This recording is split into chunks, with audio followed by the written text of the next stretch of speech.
Devon, do you smoke? Do you get high? I do. I've like been taking a little break, but I'm 420 friendly. Nice. Well, I was just telling Ash that I vaped like this stuff called blueberry train wreck. Ooh, it Like looks so pretty. it's really cool. It's like this people in Humboldt, so they like even have like a dark jar, which like I don't see often. It's sun grown, so I think So that's why it was like it's really fucking I vaped it 2 hours ago and it's still hitting me. is that like concentrate or do you have No, flower vape? it's flower. So I have the volcano. Oh yeah, yeah. So I just like I loaded the weed up in this thing and then it vaporizes it for me. Oh Can hell you yeah. can you do an entire volcano by yourself? Well, the bowl that the volcano comes with does fit like a gram of weed, which is like wild for vaping. But I got the chamber reducer, so it makes it like way smaller. Oh nice. So that literally like I think it weighs out to be like 0.1, 0.15 grams worth of weed, like literally a couple pinches of weed, and it just gets me like obliterated. Fuck yeah, Hell yeah. And that Lucas. bowl's not done. I'm gonna do another one before we get started. I don't know if I told you, but Lucas has gotten a bunch of these strains. He applied to be like a judge, and A is gonna weed do judge? reviews. Yeah, he's gonna do a review on a bunch of strains that companies are sending him. He's gonna be uploading videos sometime soon. Oh damn. 6 Like ounces worth right now. I need to sample and rate. just the like the flower, or are you doing like vape I only stuff did too? flour. Okay. I typically only I don't really like carts or I Yeah. have dabs, but I don't do a lot of dabs. Do they But I love flour, so that's usually what I'm doing. do the Nice. companies ever like, hey, we prefer you smoke this through a bong or through a pipe or through a vape or like, Yeah. no? I don't Like, have any direct contact with these people. Like it's they all wanted to be part of the cup or whatever, so they just like put a and jar in and but like the tournament didn't say like at least do it the same way for all of them or well, I mean, I guess they did because one of the things they want me to rate is smokability, and I'm like, I guess I'm just gonna lie. But real dude, this one specific, the High Times Cannabis Cup was like way more choreographed and like really buttoned up and put together. This is like a farmer's cup, quote unquote. It's just like a organization in San Diego that like runs these cups every year. They don't know what the fuck they're doing. So I basically got 6 ounces of weed for $250 and like they don't know if I'm trying all of it. They don't make me rate every single one. That's just me doing that because I'm diligent and I care about this shit. Like they they just want didn't to know which one I thought was best. That's all they Hell want to yeah. know. they Yeah. didn't know about your Ganjier Yeah, they lessons. don't know how fucking qualified I am. They don't know how overqualified I am for this position. So what are the like professional standards for sampling weed? I mean I even have like a little like camera that I can zoom in and look at the Yeah. trichomes. Like I do that a lot, but for me it's like I don't judge it too much in terms of what I think is high quality. I judge it more on like my enjoyment of it. But you can definitely tell when something like wasn't cured correctly because it'll smell kind of weird or I definitely deduct points when like it's not in a glass jar, when it doesn't have like a seal on it, Mm, like I definitely deduct points for that because in my opinion that's like how much does the grower respect their product and want to yeah. preserve their product if they're not willing to like go that extra, you know? Um, but I judge it on aroma, on appearance, on flavor, on the What effects, and then what are you looking overall. for in appearance? Are you looking for it to be like kind of like snowy or Yeah, powdery you or want to like have a lot of trichomes, right? You want it to be like really, really trichomy. And really it's like you're only being deducted points in appearance for me. Like you start at an 8 or 9 if it just looks like good weed. It's not like if it's purpley, I'm gonna give it a higher score. But if it's like not crystally at all, if it looks very muted, if it just doesn't look like it was trimmed well, if I zoom in on the trichomes and they're all fucking chopped up, then that means that it wasn't handled well or it was trimmed too closely. So it's just kind of like the appearance is more to see like how much did you respect this in the processing of it and the harvesting of it more of like, it has to be like amazing looking weed or whatever. sure. Uh, And the flavors are like the best thing about vaping for me. Oh yeah. Yeah. It's the best. It's like it literally just it usually tastes exactly how it smells, but when you're smoking, it just tastes like smoke for me. So like this is No, why I same. love like volcano and stuff. Yeah. that gets like more of the like flavor from it. Yeah, you get the unadulterated flavor because all the vaporizer's doing is just boiling off all those little shiny trichomes all over it. It's just boiling those away, and that's where all the flavor. Oh God. I used to I used to vape flower more often. But everyone hated my vape, except me. Like Was it a PAX or something? it was a log vape. Um, Oh, cool. yeah. But no one could get high off of it except for me. Yeah. Um, so I have switched to the cart lifestyle because like, I do respect the like the flavors of the flower and stuff, and it's cool to like see the difference between stuff. But Yeah. like for general like purposes, like if I just like want to enjoy a movie a little bit more, just having something in my pocket that I can just Yeah, it's so bring with me convenient. is pretty convenient. Super convenient. And like now there's actually really good carts. Like now you can Yeah, get like live rosin and like hash rosin carts and everything. Like those are legit really, really good and just super strong. You just have to be careful. Well, which log tape did you have? Did you have like an E Nano or like yeah, a it was an e nano. dude? I want one so bad just because they look so cool, They're pretty cool. I don't know if I'm just using it wrong or people are just following my instructions wrong. But but they're not everyone's getting like, hits out of it. I'm not getting high off this. Yeah. Mm. I think a big thing is like I have a buddy who I have like vapes now. Like I don't know if you've heard of ball vapes now. No. They're just really, really powerful, like desktop vaporizers that you have to like use a bong with it. And it's just basically a heater that you put on a bowl in your bong and you hit it. And it's the air that's coming through it is so hot that it's boiling all that stuff off your weed. It's still a Sure. vaporizer. It's fucking awesome. Super heavy hitting. But I think a big thing is that like between smoking and vaping, especially dry herb, is that like when you vape dry herb, the high is completely different. Like it's way more like Yeah. heady and bright and like much more of a light high, not like it doesn't get you stoned, but it's like it's not like I feel like no matter what I smoke, I'm always gonna be like tired and Yeah. really, really stony and just kind of like sitting back. And I think that's what people like. People who really like weed like that high. Yeah. So when they get high off of like drier vapes, it's way too like bright and energetic and like lively of a high that they feel like they're not high. They just feel like awake, you know? Interesting. But I've heard that if you stop smoking for like a week or two and then start vaping, it'll just start getting ripped. And that's what I did. I took like a week off. Uh, and then now it's just like that's why I love it because I'll vape zero point 0.1 grams and be stoned for like 3 hours. And my buddy that lives across the street from me, he'll like smoke a 1 gram bowl every hour.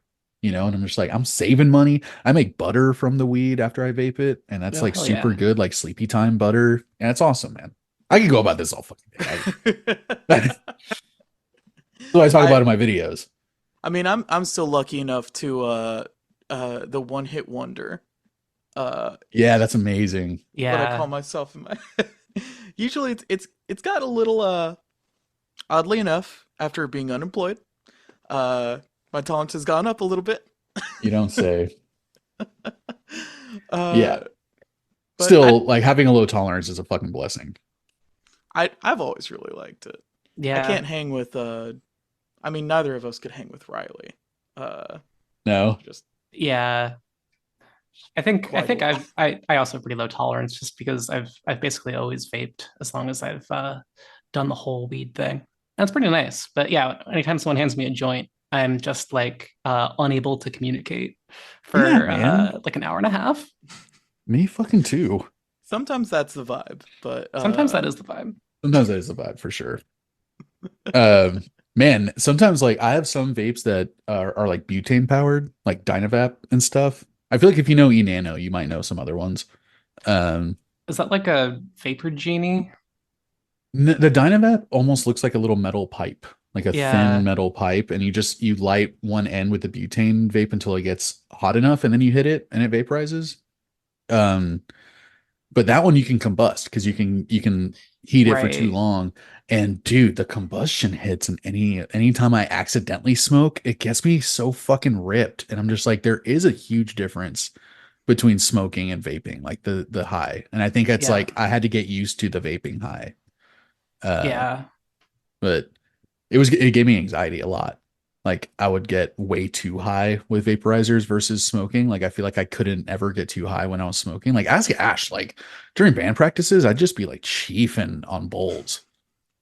Like Yeah, thinking well, about it now is crazy. I mean that was part of the magic, you know, and when you would like start rolling over on the floor and stuff and like screaming that you're the Doors, you know, Yeah. like the band because you didn't remember that dude's name. I would say I am the Doors. Yeah. Yeah. Yeah. No, I I feel like honestly we wrote some tasty jams and I was like very high. we Hell wrote yeah. we wrote some pretty tasty fucking jams, but I want Yeah. to talk about someone else's tasty jams today. Do you think you'd be okay with that, Lucas? In a sexual way? Well, I'm well, I talking about guess that someone's tasty jams. what what's wrong with having someone's tasty jams every once in a while, man? Dude, I'm gonna say that to Christina and then it's just gonna ruin the mood next time. Devin, would you be all right with talking about someone else's music that you didn't write, or? Yeah, I'll allow it. Okay, cool. We just talking Well, about weed. I'm sorry. We'll get back to the weed. We'll go to the ratings and we'll rate every strain that Lucas has done so far. Hell No need yeah. for anyone to watch the videos he's about to upload. Hell yeah. Make him obsolete. But I just wanted to say, what's up, guys? Welcome to another episode of the Earbuds Podcast. This is a podcast where usually two good friends talk about one good album for a good amount of time. But today, obviously, we have a very special guest, my lovely partner, Devon. Hello, I'm Devon. My pronouns are she, Welcome. her. She, her. Welcome, Devin. And Devon has brought on a record that you've had quite a history with. That you kind of a uh not exactly personal, but like more personal than most people, I'd Am I say. about to find out that Devin was in this band? I was not in this band, although that would have Okay. been a pretty cool like backdoor advertising thing. Yeah, right Um, there. You're like, I don't know why, but I want to talk about this one album. yeah. Um, so yeah, I brought in the album Lucky Leaves by Krill. And Krill was a band that was really big in like the Boston scene when I lived in Boston in like the mid Mm. like 2010s. Uh, with a couple exceptions, that scene was really bad and produced a lot of music that was really boring and just like gratingly earnest. And so it reached this point where I was just people were like raving about bands in that scene, and I would just refuse to check them out or see them. And people did like talk about Krill a whole lot. Apparently, they were a really good live act. But when people would say that about other bands in the Boston scene, I would see them, and some guy with a really nasal voice would just be singing something like, "My friend Brian wanted good advice, so I took a slice over eighth notes," and I just was not interested in that sort of thing.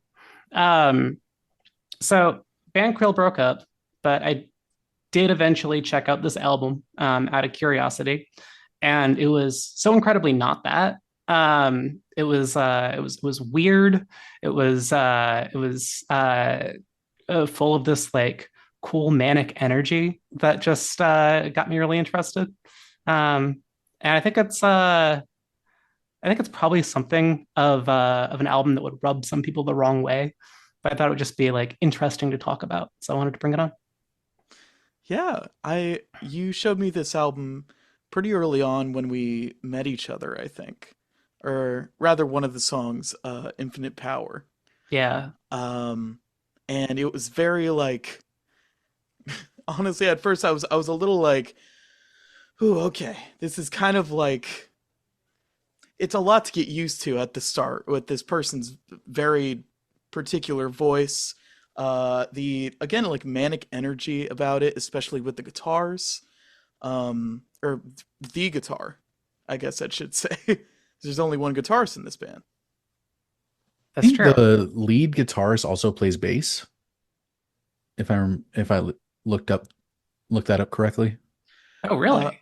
I think The so. The guitarist also plays bass? I think he might have also recorded the bass. Interesting.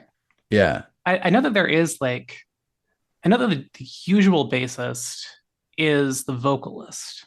And then uh This is getting complicated now. and then there's I thought there was just one guitarist. Although honestly, there's like some tracks where I'm just like there has to be two guitars in here. I mean, Uh I mean, randomly Genius has like a bio for them, like genius.com. really? And Interesting. it says they're comprised. Oh, here you go. Oh, I was way wrong. You're right, Devon. The singer is Jonah Furman, who's the singer and the bassist. Luke Pearson, I guess on the, and then Ian Becker on drums, and then there's Aaron Radoff on guitar. So it's a three piece. Gotcha. Yeah. Yeah, well, that I looked at a couple live videos and that makes sense. Uh, Yeah. I but mean, it sounds like it too. It's like this, I wonder, was this era that you were talking about, like when you were in Boston, Beantown? That's what everyone calls it there, right? I don't think anyone actually calls it that. No, everyone calls it Beantown. That's like the thing there. just got freaking Um, beans everywhere. yeah. Oh God, I just distracted myself. Oh yeah. Oh, were a lot of the bands kind of like, would you describe them as kind of emo adjacent type music? um I wouldn't say so. It wasn't like the No, the Midwest emo revival thing. I think some of it that was going on. kind of makes it kind of sound. This kind of sounds like that to me. It was a lot of like I think it was like too like earnest for me to like call it like emo influenced, but I definitely see that influence on Krill and like the kind of like guitar lines they play. Yes, Yeah, like specifically the guitar parts and the overall production sounds like, like American football kind of emo. I don't listen to a lot of emo, so I'm yeah, pulling from like not a lot of experience from it, but that's what made me think of. And it's funny that like you you say that one of the reasons that you liked this band over like some of the other stuff that you were hearing in Boston at the time was because like all the other stuff was so earnest. And I think that's such a great word to describe what this album sounds like to me. Like yeah, the lyrics are so fucking earnest and just kind of like real and just a guy just saying exactly what he's thinking. And there's something that I can appreciate about it, but there's also something that was a little grating for me about it too. That I'm sure, just like, I wanted a little bit like the DIY-ness of this band could be like the thing that makes you love them or the thing that makes it hard to get into. And it felt like that in a lot of the recordings where it's almost like it sounds like they're recording live, like which is not a big deal, but it's yeah, like it has a certain vibe to it. And they're not super like intricate music, and so they could be a little like looser and sloppier and still like be pretty in the pocket because that drummer sounds like he's in the room with them, like yeah. playing with them. And I feel like the drums and the bass are so in sync with each other, which is actually my favorite part of the record was like the percussion.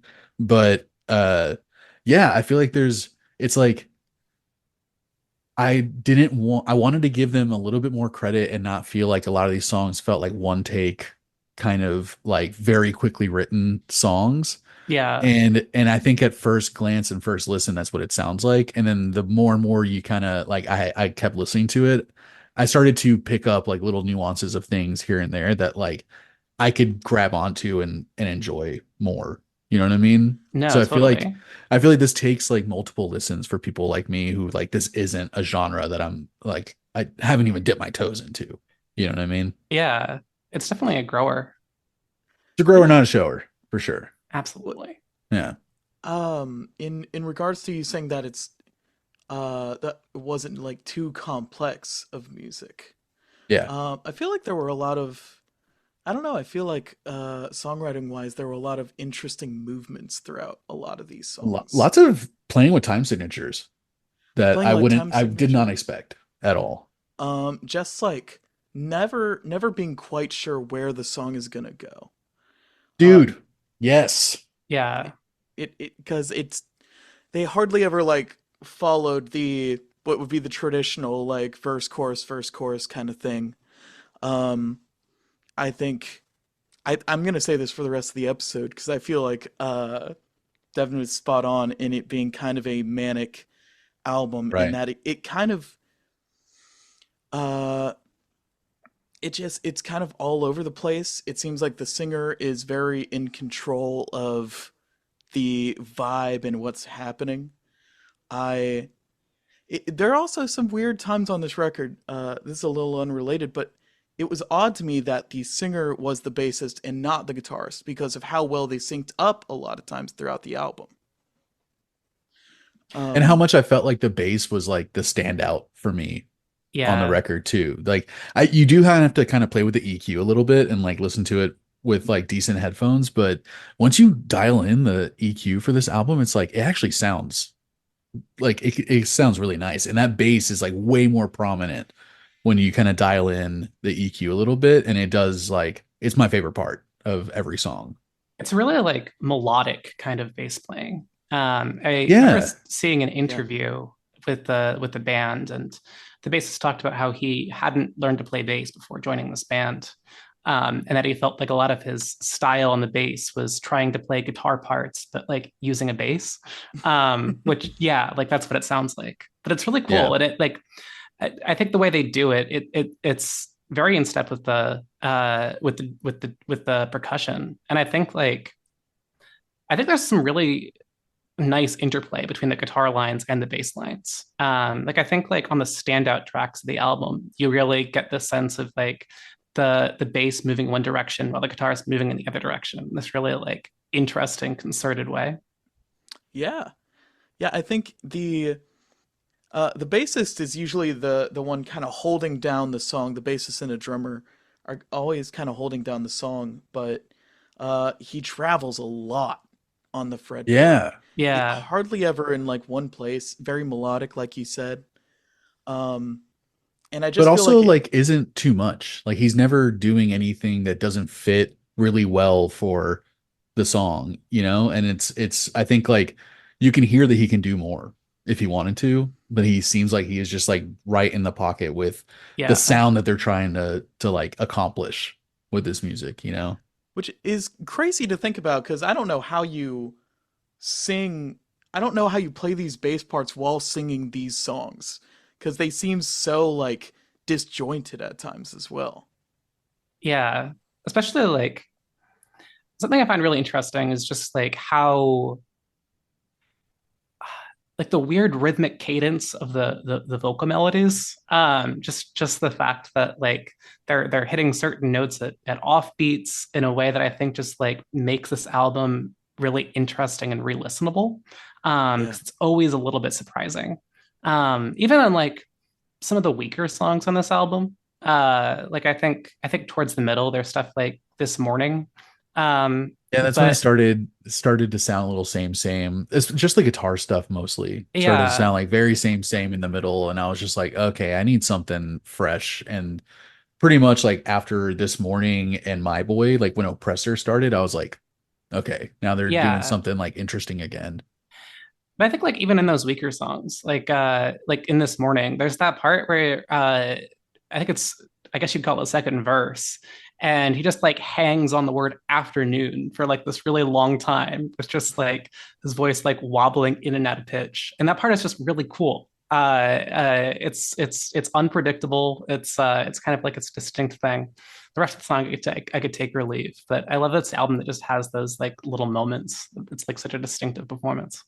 Yeah, that's what I was saying is like it took multiple listens to be able to pick up on a lot of those moments. And it's like you do for as simple as the songs sound like your first time around, once I started like really paying attention to it, there were like the weird time signatures and the interesting bass stuff. And then like realizing how just in the pocket and the bass and the drums were. And you just Yeah. like I started like as a musician and just general like fan of music, it's like you can, even if this isn't a genre that you would normally uh like swim around in, I think there's still like if you just can appreciate things and can appreciate like certain motifs or whatever, then like there's parts of this album that you could really enjoy.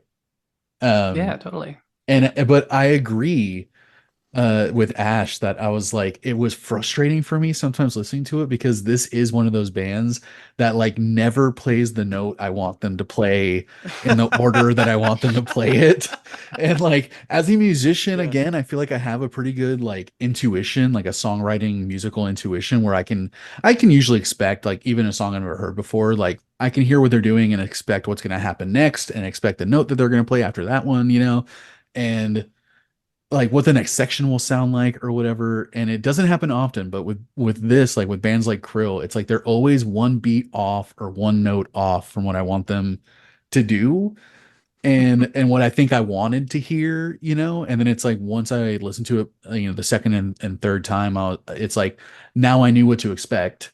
So it was easier for me to pick up on the things that I liked versus the things that were like frustrating me, but it's like I Yeah. did have to know what to expect. And it's like this is one of those bands that you can't know what to expect. And you have to do multiple. It's like watching Tenet or like any fucking, Chris Nolan movie that it's just like you don't really get it the first time, but you think you like it for some reason, or you think you didn't like it for some reason. And it takes like multiple times for you to like understand what they were trying to do. And No, it's like, even totally. if ultimately it's not something that's for you, it's like it's still you can take away things that you appreciate from it. And I think that shows like that for something like this, where I felt it was super DIY, maybe like it felt low effort when I would listen to it the first time. It was like those feelings started to go away, and I started understanding like that they really pulled off what they were trying to do, Yeah. and like they did it well for what they were trying to do. I'm I'm curious to ask you, Devon, what was your impression of this band the first time you listened to the album? I think I had a sense of like, oh, this is a lot more interesting than I thought it was, but I think just not really knowing what to make out of it. I think like the first couple times I listened to it, the only song I really liked was Infinite Power. Um, and then I think like listening to it more, I think I found more like nuance to other songs and stuff that I really liked about it. I also think it's something that as I began to take music more seriously myself and just like being a musician more seriously myself, I really started to appreciate this album more. I think just yeah, the kind of ways that they kind of subverted standard beats in terms of like both like what note to play, on some of them just the idea of song structure, um, and yeah, just I think giving ideas for how to like break out of a sort of repetitive mold, it made me appreciate the album. I think Yeah. lyrically too, they kind of do that. There's a bunch of lines that you feel like should end some different way.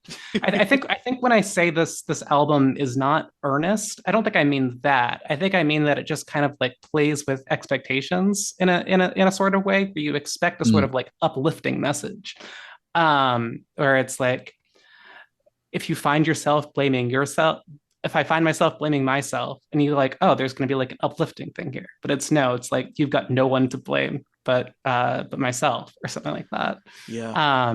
Or like an infinite power. The if you want to feel like a failure, that's your right. That's y'all right. Yeah, I Yeah, feel there like a was a lot of the a lot of the vibe of this album to me seemed like kind of guilt and shame and like dealing with that and even trying to like power through it in a way. yeah, I Um think there was a line, and I forget which song it was, but he was saying like I I woke up in your bed this morning. I'll fall asleep again in it tonight, or like something about falling asleep in your bed. And then he said like, and you'll sleep in the bed that you made tonight, or something like that. And you're just like, oh, that's like it's like you feel like he's talking about something, and then you're just like, that's an interesting line. Like, was that a little bit, it's he kind of like if you're paying attention, there are these like little kind of he's getting real, and he's getting a yeah. little kind of snarky yeah, and a little sadder than you thought the line was at times and everything, and it's like again it is kind of playing with, yeah, I agree, like it seems like he's playing with your expectations and being like, I'm not really saying the thing that you think I'm saying, or I'm not going to say the thing that you thought I was going to say because of what I said before this. And Yeah. I think it is a little bit of playful snarky I attitude with it. well, I think he at the end of the day this happens like 3 times on the album when you think he's got some certain person in mind. He's saying like, if you're the only one having fun and everyone else is suffering. You are the oppressor. And then he turns the line onto himself. Mm, That happens like 3 times through this record. Yeah. It always seems to be very like none of these songs are really about um I don't know, they're mostly about how he's kind of perceiving stuff in my eyes and how he's dealing with I don't know, these things like social pressures and dealing with guilt and shame and stuff. Yeah. There's it definitely feels like there's also like I think I don't know how much sense of like ironic detachment is in some of these songs, like especially Purity of Heart is one that I'm never sure how to take. Hmm. That's like it is their most popular song. But I think in the context of the rest of the album, it feels like it's sort of ironic, I guess, or at least uh like purposefully unhinged. Um Sure. Yeah. I think people enjoy that like that bridge where he's like singing about like the twig and the grass and stuff as the sense of like this like be yourself message. But I think that song could equally be read as this sort of like unhinged sort of voice that's just like afraid of anything ever changing. Um Yeah, sure. and or just like having an unreasonable standard. Honestly, I can't make out most of the lyrics in this album. So I have no idea what that last verse is. Where, but that one's always been like a. I've always thought it's a really interesting song, even though I think it's one of my less. I think it's one of the less musically interesting ones. But you find the message a little more interesting than the song itself, maybe. Yeah, I just find myself really curious about like what it's doing in the context of the rest of the album. Sure. Yeah. I think see, it's like everything I saw about that one song specifically online were basically people talking about how a lot of like impurity of heart, it's almost like an existential crisis. Yeah, It seems like it's and he's just talking about like what does it mean to be, and you can think that you're something, but I'm going to tell you that you're not that, and it's a interesting, like, can be kind of transgressive message also, it's just kind of like what seems to be might not be that in reality, or like what you perceive might not be reality. That's just your perception of it. And it's yeah. like literally saying like you can will to be someone who isn't not you, and that makes you think like what the like it makes you think like there's three like degrees of separation from what he's talking about, and you have to like sit Yeah. there, and if he's just saying it and saying this like really fucking weird deep shit, and then the song just ends, and you're just like, well, wait, what did that mean, and it almost like that song fucking gives you an existential crisis. yeah. And it's like I think there's songs that more clearly have a sense of ironic detachment from it. Like I think you're not supposed to take infinite power earnestly. Uh, Yeah, right. you know, but then there are I think I think Oppressor feels pretty earnest. I think like Never a Joke feels pretty earnest. I Yeah, think Sick Dogs feels pretty earnest to me. yeah. Sick Dogs Uh has like a very specific like vibe, kind of like someone that really hates themselves kind of feeling to it. And it's like, fuck. It's a really like kind of dark song. Yeah, I think that's yeah. the song you were referencing earlier, like making you have to lay in your own bed, uh, or Yeah. whatever. Like sick the dogs on him because all he wants to do is wallow in his own filth. Yeah. Yeah. And it's just like, ooh, hoochie mama. Do you also like Modest Mouse and like the Front Bottoms and those Uh types of bands? I love early Modest Mouse. I uh if my if Riley's listening to this, I'm sorry. I don't really like the front bottoms. Okay. Or like Pixies. All those, Yeah. this sounded like all those bands to me Yeah. combined. No, for sure. Yeah. So it makes sense why someone who's into Modest Mouse and the Pixies, it's like, yeah, you can listen to this and pick up a lot of those influences and same vibes and same kind of snarky insightful lyrics Yeah. too. Yeah. No, for sure. So looking at this album, Lucas, you were mentioning the drums earlier Yeah, and how that's your favorite part. yeah. Is it just the way that because it's not the flashiest display of drumming or anything, No, I felt but like he was the one holding it all together. sure. Like, because I felt like if the guitarist was just allowed to do whatever he wanted, it would be like wrangling cats, you know? Yeah. Yeah, So that definitely. drummer really kept him in the pocket, and just the impress, like how I was impressed with, um, how easily a drummer. I'm always impressed when a drummer can easily play like really fucking strange type signatures and just play it really effortlessly, and Yeah. also have to play off of other instruments that are trying their damnedest to get you off of off beat, like with their weird shit that they're doing at the same time. It's very like there was a little bit of like a math rock vibe for me on this. And Interesting. Ash always tells me I'm wrong when I hear math rock and stuff, but I also don't listen to a lot of math rock. So to me, I'm just like, this is kind of what I think math rock sounds like sometimes. I think they are intentionally putting in some moments of odd time signatures that are supposed to kind of knock you off kilter a bit and kind of keep you unsteady. Yeah. A Which little bit math feel rock, it feels like a little bit of like a rocking boat sometimes. and you gotta like, I think you and I, we might have all just had this moment of like, all right, this time when I listen to the album, I'm just along for the ride. I'm Yeah. not gonna try to like, I I'm don't not trying know, to I'm steer not. the ship, you know what I mean? Yeah, you're just I'm kind of not going along. You're just letting yeah. it take you. Um, so Devin, when you listen to this album, are you usually focusing on the vocals or the guitar, or like what would you say is your kind of favorite part of this? I think it. I don't know. I go through it and appreciate different things different times. I just kind of I think like re-listening to it this week. Um,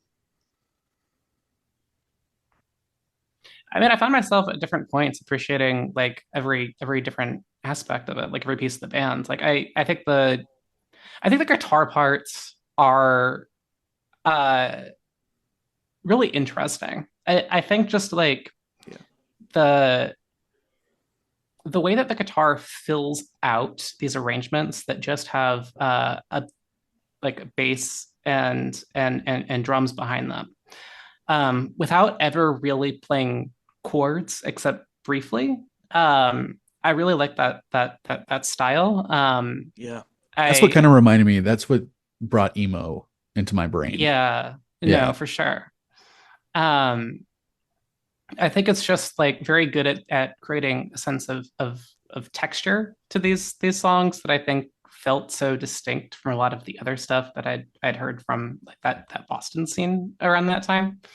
Um, but yeah, like I also think the percussion is as I was listening to this week, I think I was noticing parts where it's just like, oh, that's actually really cool what they're doing right there. I wish I could think of more of them specifically. I think it's more stuff that works in context with the piece, especially in like I think it's like when they go into their more breakdown sort of stuff. I think like the breakdown in I guess the bridge and in Purity of Heart. I think the drumming there is really it's not showy, but it's energetic in a way that gets what could be like a muddy piece, kind of like some little bit drive and focus at that point. yeah, Sure. And I think like anytime that there was syncopation, Yeah, the drummer fucking milked it every single time. Just no, like for would sure. bang his drums. Like anytime there was a part where they were like, and then like would go back into something. And I think like I think my favorite songs on this album were the ones that played with the dynamics more than the others. It's like anytime they Yeah, went from quiet to loud, it's like that they've like pulled that off really well. And I feel like that's when they best played off of each other too. And those are probably the songs that reminded me the most of the Pixies. No, also. I agree. Sure. Yeah, I think we probably all have similar ideas of what the best songs on this album are. probably. Um, but yeah, no, I think that the dynamics are really interesting too. I think that's like a big part of the guitar playing too. It's like so much of like there's so much of them like going like back and forth between like two like dissonant notes in the guitar playing, and I think that's just a I don't know. It's like attention grabbing, right? It's the kind of thing Yeah. that is a little off kilter, and like that combined with like the vocalist's sort of like uh somewhat off key singing a lot of the time, I think is just Yeah. it's not what you expect, and I find it's the kind of thing that just like makes me pay attention to this album like repeatedly, even when I have it on as background music. Yeah. Yeah. I Well, I think all those things you said make this a record store record for me. Yeah, Like this is something that if I heard it in a record store while I was shopping for vinyl, I would probably love it. Like perk it your feels ears like one up of a those. little Like it bit. feels like a crate digger kind of, like and it is. Well, because It's like an underground record.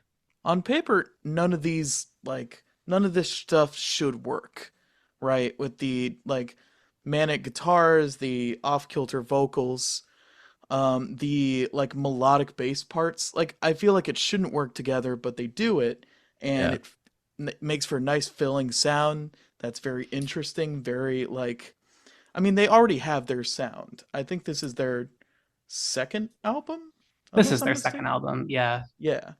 But they it seemed to have obviously really dialed in what Krill sounds like. So did you where do you get it rated, Ash? Oh, well, what I'm gonna rate it, it was interesting. 'Cause I also very much love the drums on this record. You can tell that all these guys are great musicians. The guitarist is not shy with it. It's kind of hard to appreciate the bassist, especially if you had to fuck with your mix to hear him.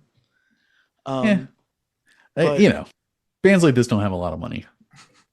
I can't. I It's like hard. It's like anytime that me and you have reviewed like more of a local band or like a smaller band, it's like hard to knock them for bad production. You but know, even then, like the production it's pretty good on this record. I I disagree. well, in my I mean, opinion, and good is so subjective. I'm just gonna say like the production's not something that it's not something I would gravitate towards. I feel like it has a very garage rock feel about it. Very, very Um, DIY. and I'm into it. It sounds like kind of raw in a way that I'm sure they were very much aiming for. Um, Yeah. and I really, in my current situation, I feel like this was one of the more topical and personal albums that we've talked about in a good long time for me. Okay. Just because these songs and these moments, uh, I feel very, very stupid for being here. I feel very, very stupid for having come here. Um, and I've just been feeling a lot of like kind of social anxieties around like parties and just like going outside. Um, and always these Side. feelings of like self shame and like attacking yourself when no one else is really doing it. Um, and so in that way, I related to a lot of these songs. Hmm. And I feel like I would have wanted to hang out with the singer. um, but yeah, as an album, I don't think there were like I didn't think there were any skips. I didn't think there were any particularly bad songs when I listened to it. Though you all said you thought there was kind of like a dip in the middle a little bit. Yeah. Yeah. But all that being said, I'm gonna give this album a 7.4, Pretty good. which yeah, I don't know. By a video game website score might not look so great, but uh I quite enjoyed this album. I was really glad when Devon brought it on because she showed me Infinite Power and Oppressor and maybe Tetherball. I think it was And just those well, two, the first two. and maybe theme from Krill. But I was really excited to get into this record and really like focus on it. Um, and yeah, so yeah, 7.4. All right then. How about you, Devin? I think this is tough. I think I brought this on not as like a perfect beloved album, but as one that felt a little bit messy. I have a lot of affection for this album. I think it's doing a lot of really cool things that I find personally inspiring. I think it's like I think the best songs on this album are just like songs I could listen to again and again. I think I know you get into that later, but um and I think that the weaker songs in this album are they're still good. I think they kind of just like uh, are less like demanding of your attention, but I think they're still like good, um, interesting stuff happening. I think that a lot of the songs on this are like surprisingly catchy, and even some of the instrumental parts too. I get the Yeah.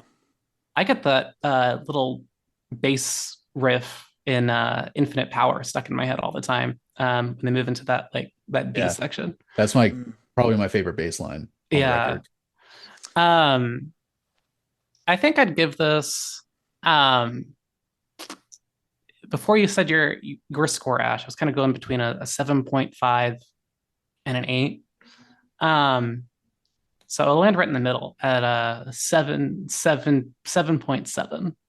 Um, I think Okay. it's and I think it's the kind of album that I think is like more distinct because it is flawed in that sort of way. There is that like DIY energy to it, I think, that does make it kind of feel like, oh, like this is this like cool little album that I like that's like weird and a little bit off-putting and a lot of people haven't heard of. Um, Yeah, yeah, that can be really charming. yeah, Like the DIY-ness. It's like we talked about an album on this show one time called Modern Romantic, right? Guitar Romantic. What was it? I think it was Guitar Romantic. Yeah, by a band called the Exploding Hearts. Yeah. Very like garage rock, and just way worse production than this record. But yeah, I loved it because to me it was just like so charming and it fit so perfectly for the vibe. Um, I didn't want to end with my rating because I knew it was going to You be the literally lowest. prompted both of I us. know. I felt like I was being polite, and then halfway through it, I was like, "Oh, I should have gone first." Oh my god. But I mean, like I said, like the multiple listens did help with, picking up things that I could like and things I could appreciate on the album. But it's like overall, I didn't really love the record. But I could see why people would like it. Like I just have never really been into music like this, like modern Modest Mouse and Pixies and stuff like that, and especially not like Midwest emo. Like I could just never get into it, and I really wanted to, and I've tried so many times, and it's just not my style. Like it's a little too sloppy for me. It felt a little too slapdash for me. Again, the production wasn't, like something that I would gravitate towards too, but like I could totally hear why people would like this, and I totally hear like why you guys like it and why you like it, Devin. Like I get it, and it's like, and I want to like it. Like I want to be there with you guys, and it's just not. It's just I don't think it's ever going to be my bag. I was talking about this shit the other day with my fiance, Christina, who Mm. like we were talking about food, and we were talking about like she works with a lot of kids, and she works with kids who are like don't want to eat anything, like all they want is chicken nuggets or American cheese or whatever, and she worries about them because she's like, dude, you have to eat a lot of different stuff, like and it's like, and then you kind of realize like as you get older. You start trying new things, you develop a larger palate or whatever, and then but then sometimes there are still things that you just don't fucking like, yeah, and like Yeah. maybe you just don't like mushrooms, and it's fine. If you're like a 35-year-old person who just doesn't like mushrooms, it's fine. I'm getting to that place of acceptance with myself with like certain types of music that I'm like, man, no matter how hard I try, I just can't get into it. And I really, really genuinely try. And then it's I, like, okay, this is just isn't for me, Yeah. you know? I, well, I wanted to ask you, Lucas, if you ever kind of got past this singer's voice, because I feel like Yeah. that could be a major stop for a lot of people on this record. There's always like little things here and there of genres that I don't normally listen to. There's always one or two bands that like for some reason can cross the bridge and like, cross that gap for me. And the Front Bottoms is one of them. So, and the Front Bottoms vocals are like fucking butt. So Sure. Yeah. it's totally fine for me. Yeah. So the vocals didn't bother me. And Okay. like I said, like if this was on in a record shop, I'd be like, I feel cool shopping for records right now. Like if this record was playing, but I'm going to give it a 5.6. And Okay. a lot of the pluses and a lot of like what made it that high for me was like those little cool little things that I was able to pick up here and there, and just like my overall appreciation of like the rhythm section of this band. Like legit, I think they're like really good. As a guitarist, you weren't I didn't like the such a guitar. fan into the guitar playing. Yeah, I didn't like the guitar stuff.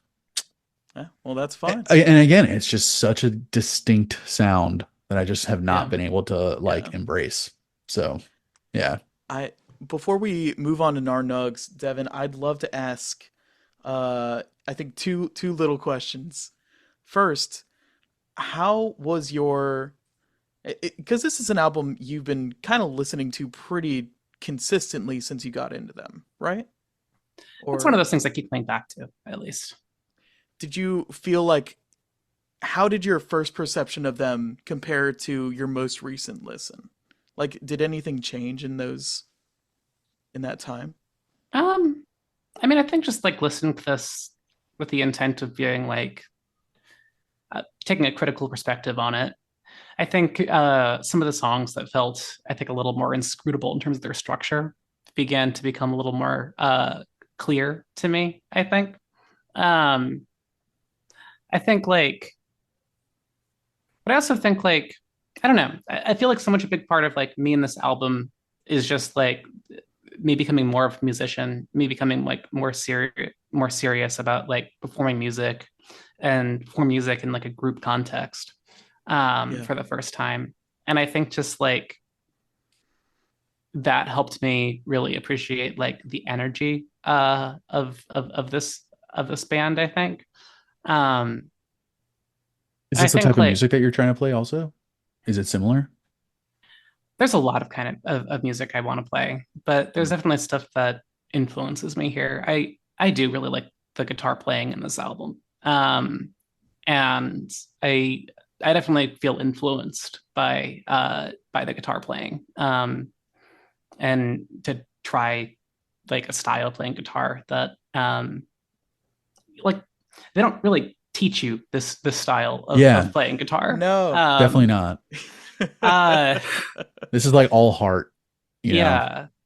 Yeah. Um so yeah, I don't know if that answers your question, Ash, but Yeah. yeah.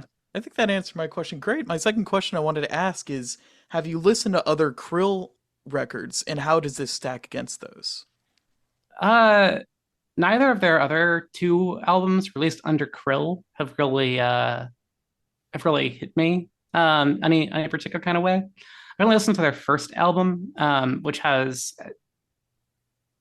I think it's like a Spanish title that I don't remember offhand. Yeah. Uh, I've only listened to it like once, and nothing really jumped out at me. Their album that came out after this, A Distant Fist Unclenching, has some interesting songs. It's a little more sleekly produced, but I don't think they have any songs that have hit me in the same way that the best songs of this album hit me. I think there's less immediacy and more thought of the into the composition into it. Mm. But yeah, Did there's you some good listen to tracks their on that. did you listen to their Not record when they came out under that different name? I think I listened to that once, but that was before I even really got into this album. And I did think Yeah. that there was some good stuff on there, but haven't really gone back to it. Okay. Okay. Cool. Well, let's get on to some Narnugs. These are our two favorite songs on the album. You can have honorable mentions. I think we all share. I think we all share at least one. We'll see if we share. I don't think we share both, but Devin, I'd love to ask if you have any honorable mentions and what your first like Nar Nug that you've chosen is. Um, I think for honorable mentions, I'd say theme for Krill is I don't know. I think it's kind of like emblematic of this whole album, and that makes sense. I think it's like weird and off-putting. I think A weird opener. it's a weird opener. It's Yeah. it's like the self-referential aspect, I think, is immediately this like I think hate it or love it sort of thing. Yeah. Um, Sure. Yeah. and I think I went from like finding it kind of annoying to just like kind of enjoying the the vibe of it. When I understood the vibe of the band a little bit more, it Sure. feels like it feels very like silly and tongue in cheek, but I also think that like I don't know. I think there's just like something about listening to that particular song, knowing the band is broken up, uh, that just like feels like kind of like touching and melancholy. That I think like elevates that song in a weird Sure. way. Yeah. Yeah. Um, anyway, that I think I have a few other honorable mentions. I think uh, I think Tetherball is a highlight. I think Never a Joke is also a highlight. Um, but my first is it a gnarly nug? Yeah. Ash calls them Narnugs. I call them choice nugs because that's what they're called. All right, But yeah, she likes to call them Narnugs for some reason. all right, But all We right. we yeah, can all call them our own thing. All yeah, right. that won't cause And any live our confusion at fucking all lives. for our 8 listeners. Well, I'm gonna give Oppressor my first Narnug. I That's one think of it mine. is. I think it Oh, is. I really like what Ash mentioned earlier, in the sense of it originally being directed at a you, and then becoming this like internally focused sort of thing. I think that yeah, it's another one where it sort of suggests that perhaps the song will have something like uplifting in it. In like some like turn of the idea of if you're having a good time and everyone else is suffering, you're the oppressor. But no, it yeah. just like kind of like turns into its own sense of like shame and guilt even more. Which I Hey, really like. I think, and again, it's like off-putting and weird. I also think that like the song is a really good bass part. I Yeah. really love that like climbing bass line that's just going on there. love how And much they play then with dynamics in the song. yeah, Like a very like when they it's kind of like a chuggy part a little bit and the drums and everyone's kind of in sync and then it opens up to that tambourine part that almost feels like a Sure. power pop song, and then it yeah, all cuts out and the guitar cuts out and the bass and drums keep going, and I'm just like, this is such a cool like vibe and kind of keep it's like every 4 measures it turns into something else. It yeah, Yeah. really kept me into it. yeah. That's my first pick. Same. Very cool. And it's also your first pick, Lucas. Yes. So I guess I'll pick one of mine, which we mentioned, but I didn't know when to fucking say that. But it's theme from Krill, Hell and yeah. You gotta say it right off the top. I just didn't know. The thing that ultimately won me over with this song was a live video that I saw online of the band, real tiny stage, tiny room, and they're playing the song, and when the chorus comes in, Krill, Krill, Krill, forever, like the whole crowd was singing it, and I feel like I got it, even with its cheesiness and its Yeah. like branding ourselves kind of thing. Um, I love it as an opener for the album, though it doesn't feel like it would. It's not like the best track to lead off of if you're trying to indicate what the rest of the album is going to sound like. You know, this is very like this is kind of straightforward the whole time. It's kind of poppy, um almost like uplifting in a way that we don't really get many other times on the record. Yeah, and they don't really play around with the time signatures like they do on pretty much every other song on the album, which I guess would make sense to put this up front just to kind of be like, let's not like turn away half the people that would want to check this out, like right off the bat with like weird time signatures and really strange guitar work and everything. Like it's a weird opener, but it's probably because it's the track that works best as their opener. Sure. You And it's the know, theme from Krill, so like yeah, I feel like you have to play it first. You can't just put it You in the know? middle. Yeah. Yeah. it's true. How do you feel about the last song uh reprise of that one? Um I thought I guess kind of a cute way to end off the album. Honestly, I feel like if they just left with infinite power, that would have kind of been a cool way to end things. It would have been a stronger ending for sure. Yeah. No, I agree. But I don't know. I thought it was cute. A little acoustic guitar, and just one of those moments where like the singer and the guitarist are very in sync, you know. Um, but Yeah, it does kind of make it like hearing the reprise. It is kind of trippy to think that that guy that's singing is not also playing the guitar.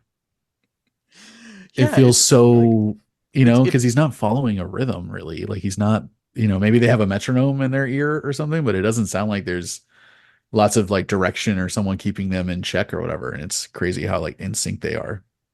It sounds loose but tight. Some other, I guess some of my honorable mentions on this record, I was gonna say is Oppressor. I didn't ultimately end up picking that one. I really like Tetherball, um, and Purity of Heart. Uh, but what was your second Narnug, Lucas? My second one's Sick Dogs.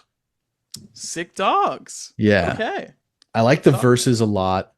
It reminded me a lot of another song, so I think that's another reason why it stood out to me a lot, and I couldn't pinpoint what other song it sounded like to me.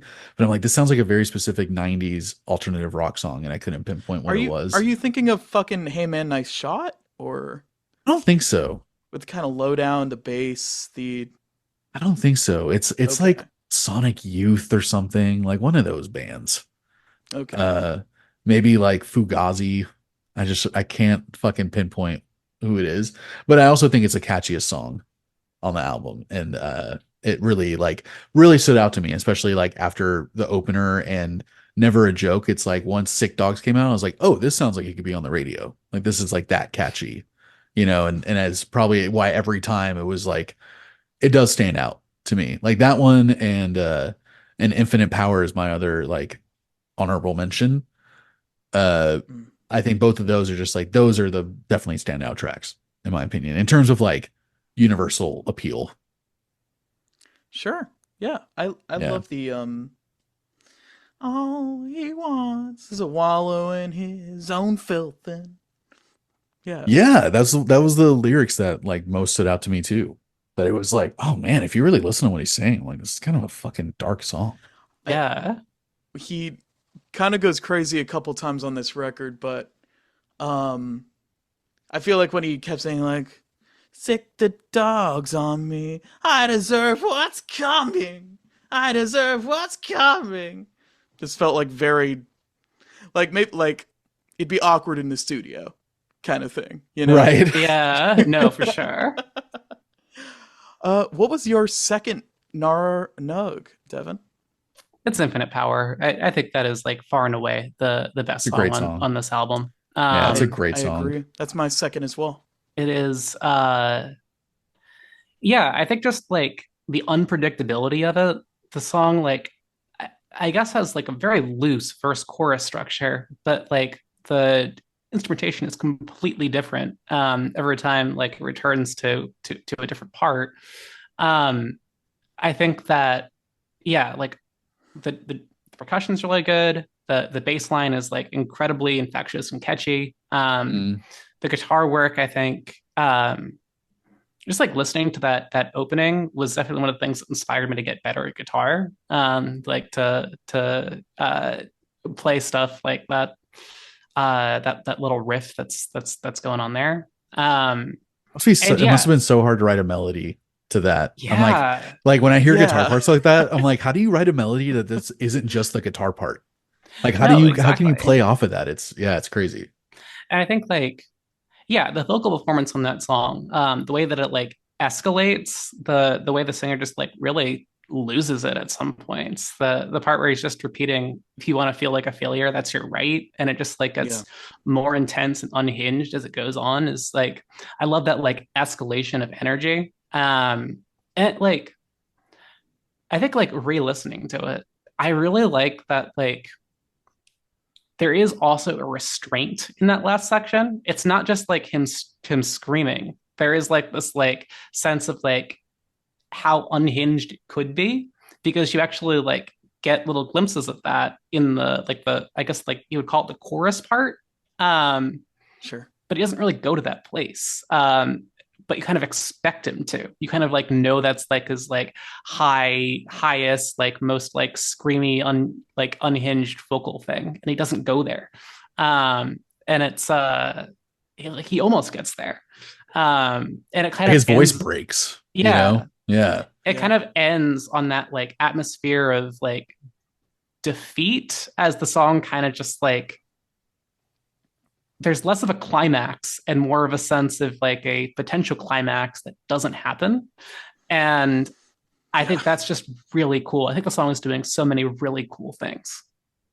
Yeah, to Yeah. end on like the loud, pretty much the loudest part of your song until the last, 10 seconds or something like that. It's just like it does kind of feel like it's building up to something that never really pays off. And you're left kind of like wanting and left a little like uneasy. That seems like one of those like when you play it live, it's fucking awkward. Afterwards, everyone's like that dude's Every just like kind of pouring his heart out, and you're like, oh Yeah. fuck, man. Like kind of makes me think of like seeing Nirvana live when they first started or something, and you're like, fuck, like this guy's like Yeah. tortured. I I also feel like this is, in my opinion, like the grooviest song on the record. Yeah. And I Yeah. Super just radio friendly. Yeah. yeah, it like it comes in and it feels different to me than like the songs surrounding it. Hmm. Which is a reason another reason I love it so much, the vocal delivery, the dynamics. Um yeah, I think it would have been a cool way to end off the album, but I see why they did the reprise afterward. Yeah, I don't know. It would have been such a strong kind of decisive end to an album to end it with infinite power, I think.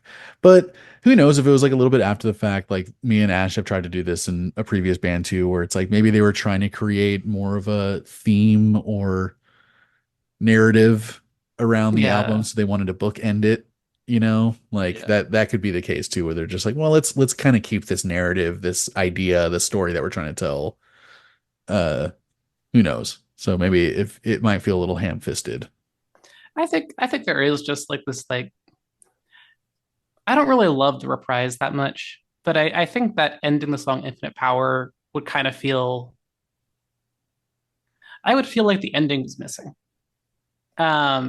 I think that like because the song does that anticlimax thing, um, I think like especially if you like had the album playing on like on repeat or loop, um, I think it would feel a little bit like you would not be sure when the album began or ended.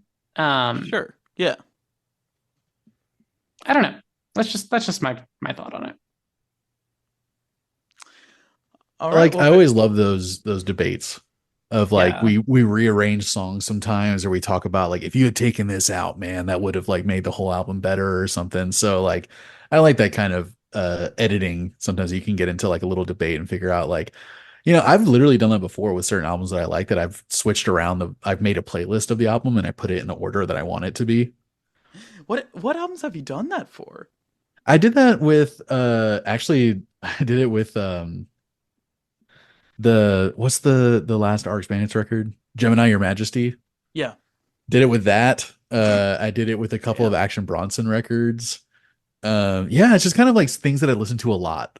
That after a little bit, I'm just like, man, I just wish that song. And a lot of times it's just like songs that I think are too prominent in the album, whether they're too up front or too in the back. And I'm just like, this is a middle fucking track. And I'll just throw it. Like, I still want to hear it, but like, throw it in number 6 or 7. You know, like, I don't want this to be the closing track anymore. But I don't know. I'm a psycho. Well, thank you all for listening. If you want to, we're on YouTube. We're gonna start kind of doing audio only. I don't know what like picture is gonna be on YouTube that people are gonna be looking at, but we're on podcasting sites everywhere. Yes. We have an Instagram. Basically, if you find us, like, fucking good job. Like, yeah, it's actually like, it's actually search for earbuds. Yeah, if you're searching for earbuds on YouTube, like, you might just find us. Devon, thank you so much for coming on and showing us this album. Yes, pleasure. Thanks for having me. Yeah, of course. If you want to come back for another episode, please tell me. We can make it happen. Anytime. Heck yeah. Yeah. I love when people come to like, when they bring in an album onto the show that, like, you can tell they really appreciated it and like wanted to share it, you know? And it's because, like, hearing that has made me like records more. Like, after hearing what's, you know, sometimes hearing what Ash has to say about something just makes me think about something differently than it would have. And I'm just like, okay, I have more appreciation for it now. And it's like, you had a lot of, like, obviously, like, really personal connection and insights and like inspirations and that you got from it. So that was like really, really fun to talk about. Heck yeah. Yeah. Well, yeah, I guess that this is the end of the podcast. That is the end. Thanks you guys for listening. Tell your friends about it. Rate us, review us. Answer the Q&A on Spotify. Fucking be one of those people. Why not? Why not? That would throw us for a loop. That'd kind of confuse us for a second. That'd be pretty funny. That'd be, I wouldn't know how to respond. I wouldn't know what to do with myself if someone actually did that. Ash, this was good. Lucas, this was good. A freaking see ya. Bye. Bye. Bye.